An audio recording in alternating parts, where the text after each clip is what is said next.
Bismillahirrahmanirrahim.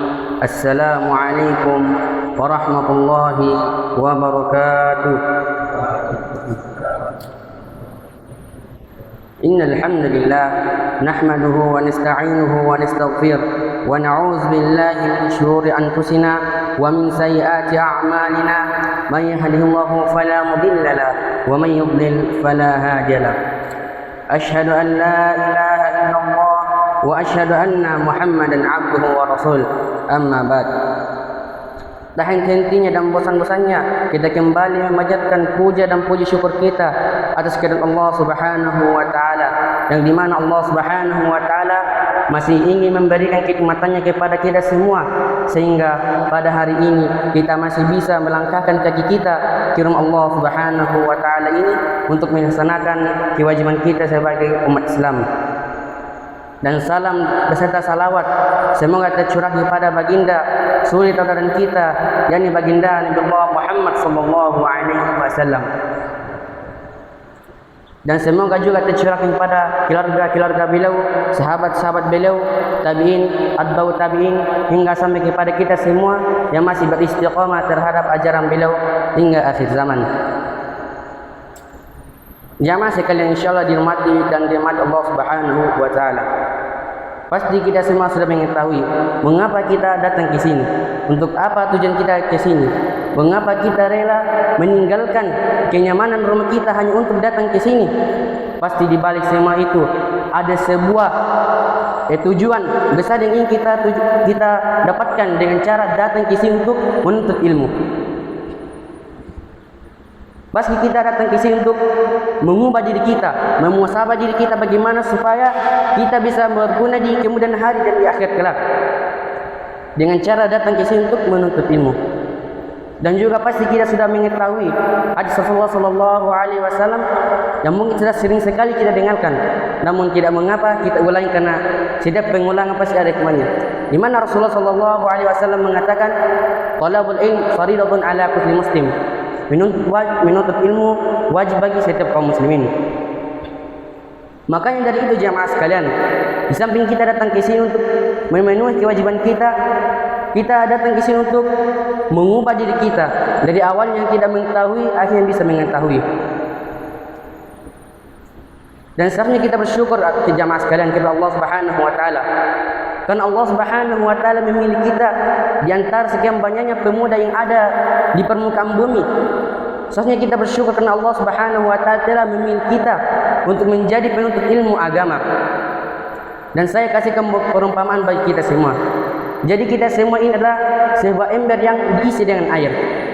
Jadi kita sebagai penuntut ilmu adalah ember, dan orang yang mengisi air ke dalam ember tersebut adalah para ustaz-ustaz kita yang ada di sini. Dan ibaratkan air itu adalah sebuah ilmu. Jadi kita adalah sebuah ember yang harus senantiasa bersabar kapan dia diisi dengan ilmu dan kapan dia bisa full dengan ilmu. Seharusnya kita harus bersabar segala ujian yang Allah Subhanahu wa taala beri kepada kita. Mau itu ujian yang besar atau ujian yang kecil. Kita harus mempunyai kesabaran seperti kesabarannya sebab benda mati. Yang dimana pernah Ustaz Bahatir katakan kepada kita semua, bersabarlah sebagaimana benda mati. Contohnya adalah sebuah kursi, yang dimana kursi tersebut yang senantiasa diduduki, namun dia tidak pernah mengeluh dan senantiasa bersabar.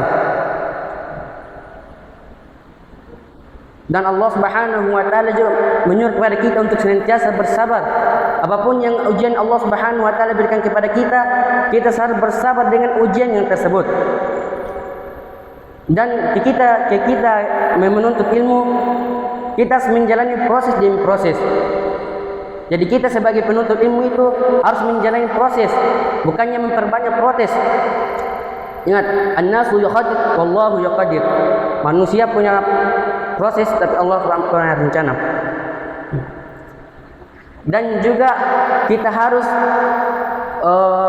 beradab kepada orang yang menuangkan air kepada ember tersebut, yaitu adalah para ustaz kita yang ada di sini. Kita harus menunjukkan rasa sopan kita kepada ustaz-ustaz kita yang ada di sini dengan cara tidak terlambat ke kelas, tidak berpura-pura sakit supaya tidak masuk kelas dan lain sebagainya. Ingat, para ulama kita dulu itu tidak begitu jamaah sekalian. Bahkan banyak di antara ulama kita yang rela berjalan beribu-ribu kilometer atau bahkan menyeberangi beberapa negara hanya untuk menuntut ilmu. Makanya kita bersyukur di sini.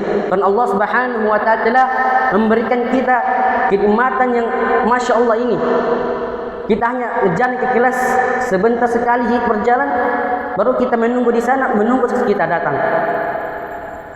Namun meskipun Allah Subhanahu wa taala telah memberikan kenikmatan yang begitu besar kepada kita, tapi masih banyak orang di luar sana yang lalai ketika ingin menuntut ilmu. Dan juga kita harus meminta kepada Allah Subhanahu wa taala. Itu Allah Subhanahu wa taala yang memberikan kita ilmu. Jadi Allah Subhanahu wa taala hanya memberikan kita ilmu melalui para ustaz-ustaz kita yang ada di sini. Kita harus meminta kepada Allah Subhanahu wa taala supaya kita diberikan ilmu yang mubarakah. Karena percuma jika kita mempunyai ilmu tapi tidak diamalkan. Perumpamannya adalah seperti ember yang diisi dengan air kotor. Baru itu air di dalam ember tersebut tidak ada gunanya. Diminum tidak bisa, dipakai mencuci tidak bisa, dan lain sebagainya. Kita harus meminta Allah Subhanahu wa taala supaya kita tidak seperti orang Yahudi dan orang Nasrani. Yang satunya mempunyai ilmu tapi tidak mengamalkannya, dan satunya lagi beramal tapi tidak mempunyai ilmu.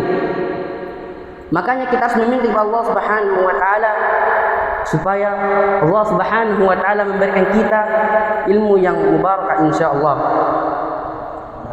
Dan juga jamaah sekalian, ingat salah satu atau orang yang bisa berdoa untuk kita supaya kita bisa menjadi anak yang bermanfaat, di mana ketika kita mendapatkan jadwal untuk menelpon, maka di situ kita selipkan sebuah kata, kita katakan kepada orang tua kita, ya ummi, ya abi, doakanlah saya supaya saya dimudahkan dalam menuntut ilmu agama, supaya saya mudah untuk menghafal dan lain sebagainya. Karena orang tua kita itu doanya sangat mudah untuk diijabah. Di mana kami telah pernah mendengar kisah dari ustaz kami, di mana beliau mengatakan pada saat beliau mengerjakan skripsinya yang pertama, namun tidak diterima. Dan akhirnya beliau mengerjakan skripsinya yang kedua kalinya, namun tidak diterima lagi. Dan akhirnya beliau memutuskan untuk pulang ke rumahnya. Dan di rumahnya tersebut beliau meminta kepada orang tuanya supaya didoakan supaya skripsinya itu dimudahkan dan diterima. Dan pada akhirnya beliau kembali ke kampusnya dan mengerjakan skripsinya yang ketiga. Dan alhamdulillah akhirnya pada skripsi yang ketiganya tersebut akhirnya diterima. Makanya itu adalah salah satu pelajaran bahwasanya orang tua kita itu sangat mudah untuk diijabah doanya. Makanya maka kita sering-sering meminta kepada orang tua kita supaya dimudahkan dalam menuntut ilmu dan lain sebagainya. Dan adapun hikmah yang bisa kita ambil dari apa yang kami pesankan tadi, yaitu adalah ketika kita menuntut ilmu, kita harus memperbanyak bersabar kepada Allah Subhanahu wa taala. Innallaha ma'as sabirin. Sesungguhnya Allah bersama dengan orang-orang yang bersabar.